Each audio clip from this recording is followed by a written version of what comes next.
जी बिस्मिल्लाहिर्रहमानिर्रहीम। Chapter number 1 physiology का it's about cell. आज हम सेल के बारे में बात करेंगे। सबसे पहले है इंट्रोडक्शन। सेल के इंट्रोडक्शन में क्या आएगा कि जो किसी भी लिविंग बॉडी का जो सेल होता है वो उसका स्ट्रक्चरल और फंक्शनल यूनिट होता है। किसी भी लिविंग ऑर्गेनिज्म की जो सारी करैक्टरिस्टिक्स होती हैं वो उसके सेल में मौजूद होती हैं, सिंगल सेल में, और वो उसका स्मॉलेस्ट यूनिट होता है। उसके बाद आ जाती हैं करैक्टरिस्टिक्स ऑफ सेल। सेल की करैक्टरिस्टिक्स क्या होती हैं? जो सेल है ये न्यूट्रिशन और ऑक्सीजन प्रोवाइड करता है, एनर्जी को प्रोड्यूस करता है ताकि अपनी जो ग्रोथ है उसको और परफॉर्म कर सके और अपनी रिपेयरमेंट कर सके। कार्बन डाइऑक्साइड को एलिमिनेट करता है। उसके बाद ये जो मेटाबॉलिक वेस्ट होते हैं उनको एलिमिनेट करता है। अपना जो इन्वायरमेंट है वो सर्वाइवल के लिए इन्वायरमेंट को मेंटेन करता है।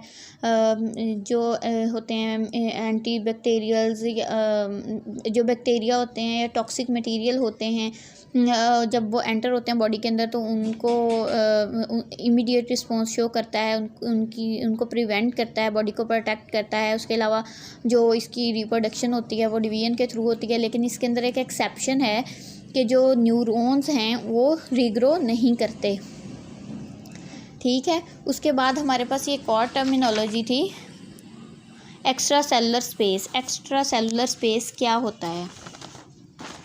जो एक्स्ट्रा सेलुलर स्पेस होती है वो किसी भी सेल की जो आउटसाइड स्पेस है उसको हम कहते हैं एक्स्ट्रा सेलुलर स्पेस। और एक्स्ट्रा सेलुलर स्पेस में दो चीज़ें आ जाती हैं हमारे पास।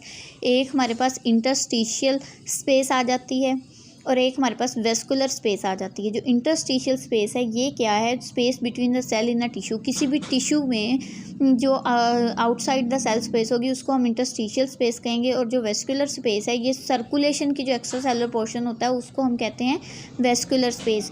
उसके बाद आ जाता है extra cellular fluid. Extra cellular fluid, the fluid outside the cell is called extra cellular fluid. It involves interstitial fluid. इसमें इंटरस्टिशियल फ्लूइड आ जाएगा, प्लाज्मा आ जाएगा, ट्रांस सेलुलर फ्लूइड आ जाएगा। इसको मैं आगे एक्सप्लेन करती हूँ कि एक्स्ट्रा सेलुलर फ्लूइड और ट्रांस सेलुलर फ्लूइड ये क्या है। जी, जो हमारे पास टोटल बॉडी वॉल्यूम होता है वो होता है 60%। ठीक है। टोटल बॉडी वॉल्यूम को हम दो जगह पे डिवाइड करते हैं। एक होता है इंट्रा सेलुलर फ्लूइड और एक होता है एक्स्ट्रा सेलुलर फ्लूइड। जो इंट्रा सेलुलर फ्लूइड है वो 40% होता है, जो एक्स्ट्रा सेलुलर फ्लूइड है वो 20% होता है। जो एक्स्ट्रा सेलुलर फ्लूइड है उसमें आ जाता है आगे इंटरस्टिशियल फ्लूइड और प्लाज्मा। इंटरस्टिशियल फ्लूइड होता है 15% और प्लाज्मा होता है हमारे पास 1%। इसको मैं इस तरह एक्सप्लेन करूँगी। ये सेल है हमारे पास। सेल के अंदर जो है ICF इंट्रा सेलुलर फ्लूइड, इसके अंदर इंट्रा सेलुलर फ्लूइड है, और ये जो सेल के आउटसाइड पे हमारे पास फ्लूइड है इसको हम कहेंगे एक्स्ट्रा सेलुलर फ्लूइड। और जो हमारे पास और ये जो हमारे पास एक इसमें एक्स्ट्रा सेलुलर फ्लूइड में आ जाता है प्लाज्मा। उसके बाद आ जाता है ट्रांससेलुलर फ्लूइड। क्या होता है? ट्रांससेलुलर फ्लूइड होता है जो हमारे बॉडी कैविटीज़ के अंदर फ्लूइड प्रेजेंट होता है। For example cerebrospinal fluid, pericardial fluid. Cerebrospinal fluid होता है जो ब्रेन और स्पाइनल कॉर्ड के आउटसाइड पे फ्लूइड प्रेजेंट होता है for the protection. Pericardial fluid जो हार्ट के आउटसाइड होता है, और प्लूरल फ्लूइड होता है जो लंग्स को प्रोटेक्ट करता है कॉन्ट्रैक्शन रिलैक्सेशन में। और पेरिटोनियल फ्लूइड होता है जो हमारे एब्डोमेन में जो कॉन्ट्रैक्शन और रिलैक्सेशन हो रही होती है, मूवमेंट हो रही होती है, उसको फ्रिक्शन से बचाता है। ये देखें, ये हमारे पास लंग है। लंग की जो सराउंडिंग लेयर है इसके अंदर हमारे पास प्लूरा प्रेजेंट होता है जो कि एग्जाम्पल है ट्रांससेलुलर फ्लूइड की। नेक्स्ट है हमारे पास tissue. Group of cells having the similar function. वो सेल्स का एक ऐसा ग्रुप जो एक तरह का फंक्शन परफॉर्म कर रहे होते हैं उनको हम कहते हैं टिश्यू। टिश्यू के हमारे पास टाइप्स हैं, muscle tissue, nervous tissue, epithelial tissue, connective tissue. 4 types होती हैं। मसल टिश्यू जो होते हैं इनका फंक्शन क्या होता है कि इन्होंने बॉडी पार्ट्स की मूवमेंट करवानी है। मसल टिश्यू में हमारे पास आ जाते हैं स्केलेटल मसल, स्मूथ मसल और कार्डिक मसल। इन तीनों का काम क्या है? कॉन्ट्रैक्शन। स्केलेटल मसल्स जो होते हैं ये हमारी बॉडी बनाते हैं और हमारी मूवमेंट में रोल प्ले करते हैं। स्मूथ मसल्स जो हैं ये इनके अंदर एक्टिन और मायोसिन प्रेजेंट होती है और ये भी कॉन्ट्रैक्शन में हेल्प करते हैं। जो कार्डिक मसल्स हैं ये जो हार्ट की कॉन्ट्रैक्शन रिलैक्सेशन होती है उसको असिस्ट करते हैं।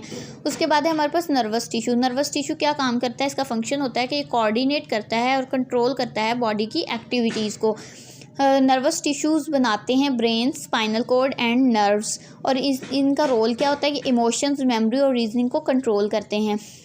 उसके बाद है एपिथेलियल टिश्यू, जो हमारी बॉडी की आउटर कवरेज होती है, सारी सरफेस होती है, वो एपिथेलियल टिश्यू से मिलके बनती है। और इसका फंक्शन क्या होता है? एपिथेलियल टिश्यूज़ जो होते हैं हमें protection, absorption, secretion, sensory reception की तरह की चीज़ें जो है प्रोवाइड करते हैं। इन चीज़ों में इंपॉर्टेंट रोल प्ले करते हैं। उसके बाद है कनेक्टिव टिश्यू। कनेक्टिव टिश्यू के अंदर आ जाता है हमारे पास ब्लड, कार्टिलेज और बोन। ब्लड के अंदर हमारे पास आ जाता है, ब्लड क्या करता है कि ट्रांसपोर्ट करता है न्यूट्रिएंट्स को और वेस्ट मटेरियल्स को एलिमिनेट करवाता है, प्रोटेक्ट करता है बॉडी को फ्रॉम द इन्फेक्शन। क्योंकि जो ब्लड होता है इसके अंदर हमारे प्रेजेंट होता है, हमारा इम्यून सिस्टम जो है वो भी एक्टिवेट करता है और बॉडी को प्रोटेक्ट करता है किसी भी इन्फेक्शन से। उसके बाद है कार्टिलेज। कार्टिलेज क्या करती है? सपोर्ट करती है और शेप करती है ऑर्गन्स को। उसके बाद है बोन। बोन क्या करती है? ये ऑर्गन्स को प्रोटेक्ट करती है, सपोर्ट करती है और हमारी मूवमेंट में हेल्प आउट करती है। नेक्स्ट है ऑर्गन। ऑर्गन क्या होता है? जब डिफरेंट सेल्स मिल के, जब ग्रुप ऑफ सेल्स मिलते हैं, मिल के वो सिमिलर फंक्शन परफॉर्म करते हैं तो वो होता है टिश्यू। जब दो या दो से ज़्यादा टिश्यूज़ मिल के कोई भी स्ट्रक्चर बनाते हैं तो वो क्या बन जाता है? ऑर्गन। ऑर्गन दो तरह के होते हैं, हॉलो ऑर्गन्स और कॉम्पैक्ट ऑर्गन्स। ऑर्गन के एग्जांपल में आ जाता है लीवर, हार्ट, जितने भी हमारे ये ऑर्गन्स हैं, सिस्टम्स हैं, वो बेसिकली जो है ना वो ऑर्गन्स के ऊपर ही डिपेंड करते हैं, like brain, heart, lungs, liver, endocrine. जी हमारे पास नेक्स्ट है सिस्टम।